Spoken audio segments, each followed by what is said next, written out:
Pete was just taking the subway when he stumbled upon a bomb plot. A man in a hat stuffed a backpack under a seat and calmly exited the train. Pete's expression turned grave. He rushed to inspect the bag and discovered a timed explosive inside. Is that it?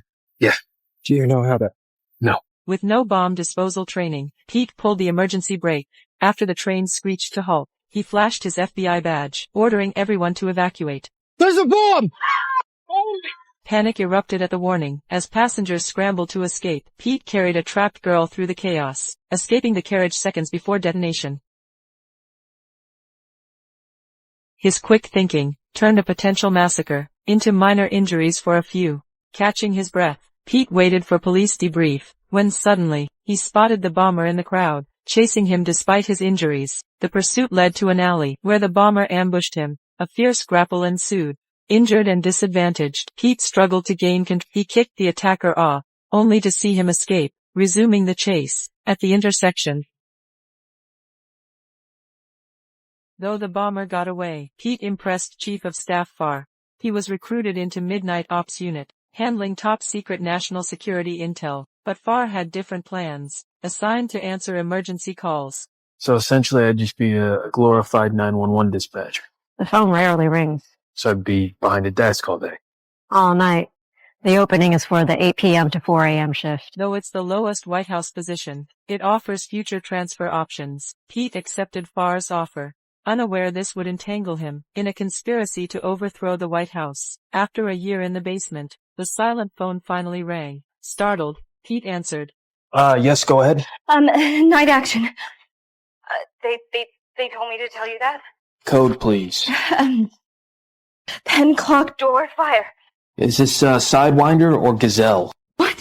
I don't understand. Pete followed but the girl knew nothing, asking who she'd called. She wasn't an operative, but agent's niece. That night, Rose awoke to noises downstairs. Checking her phone, she found 0 signal bars. Stranger still, the power was out. Venturing out blindly, she found her aunt/uncle burning files, muttering, "No one's trustworthy at the White House." As she descended, her aunt aimed a gun at her. Rose froze in shock.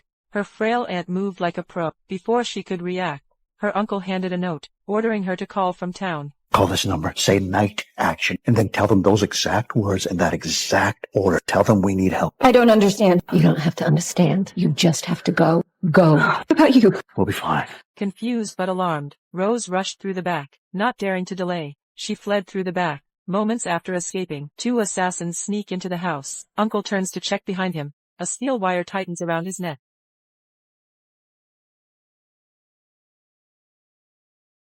Another killer grabbed the aunt. He kicked her to the ground. Knowing she couldn't escape, she glanced at her husband one last time.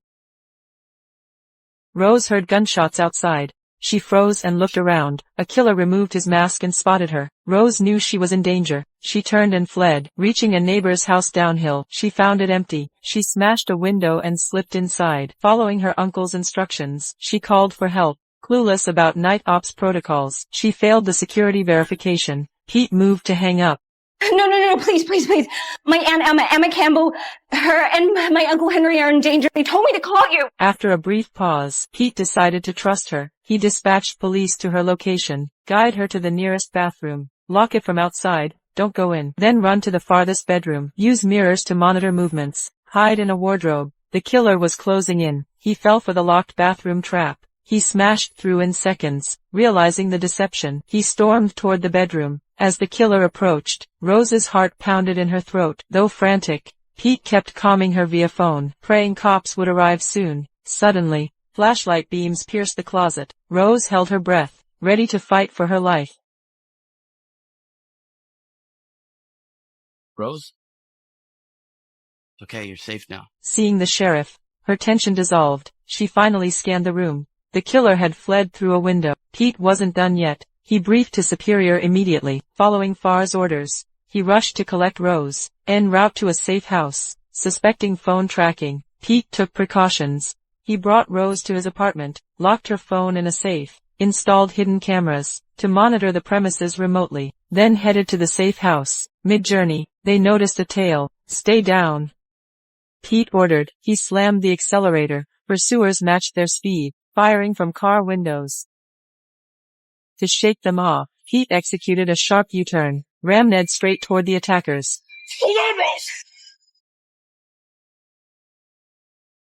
Their car crumpled on impact. They narrowly escaped death. Arrived at the safe house. Pete remained vigilant, keeping watch all night, monitoring his apartment feed. Soon enough, masked intruders breached his home. He alerted FAR immediately. Agents found empty rooms. Though they escaped, footage revealed a clue, a unique ring on killer's hand. Pete saved the image for future investigation. Next morning, he took Rose to meet FAR and FBI Deputy Director Hawkins. Rose stayed guarded, remembering her aunt's warning, trust no one in the White House. She deflected all questions, revealed nothing. Hawkins grew impatient. Nothing?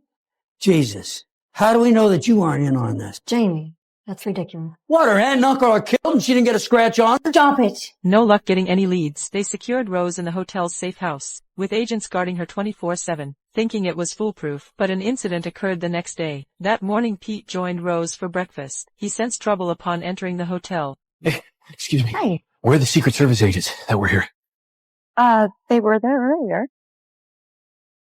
Realizing something's wrong, Pete rushed upstairs to find Rose, only to find agents outside had been withdrawn. He drew his gun cautiously, then carefully entered the room. Rose? Luckily Rose was unharmed. No time to explain. Pete hurried her out, but upon reaching the stairwell, they encountered pursuing assassins.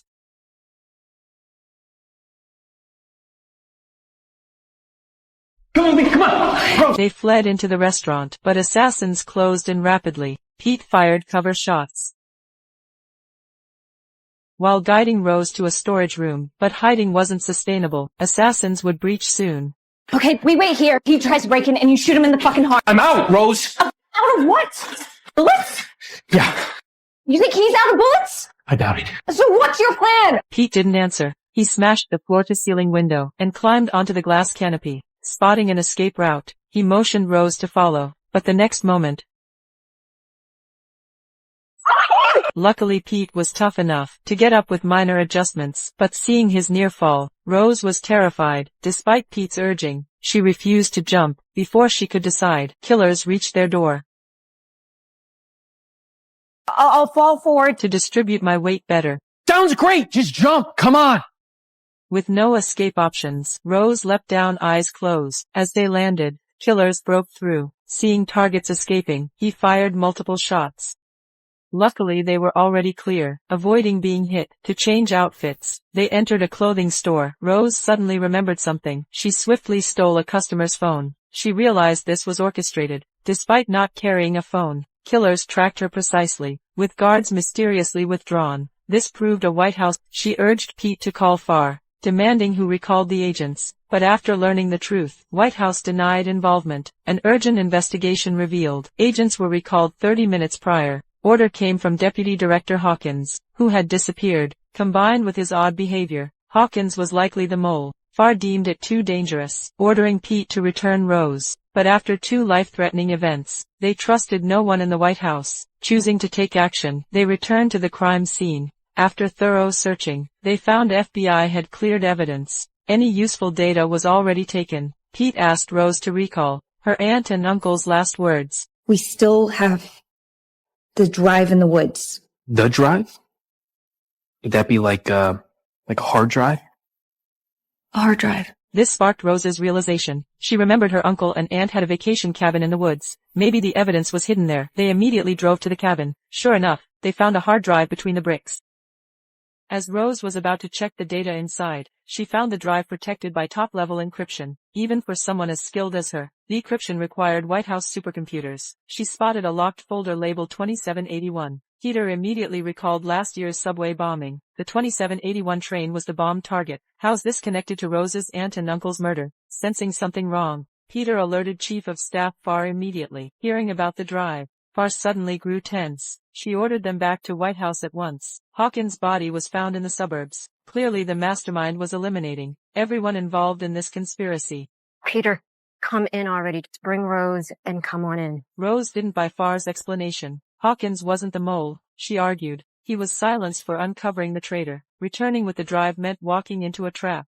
To test FAR's trustworthiness, Peter called her private line, announcing their 10 a.m. return. They camped overnight in the mountains, to see if their location would be tracked. After an uneventful night, Farr was cleared of suspicion, but as they prepared to leave, movement appeared below the mountain.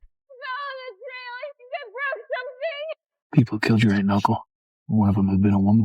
As the female suspect approached the cabin, a male accomplice emerged behind her. Rose recognized their persistent pursuers. The man shattered a window with a flash bang. The woman shot the door lock open. They stormed into the cabin.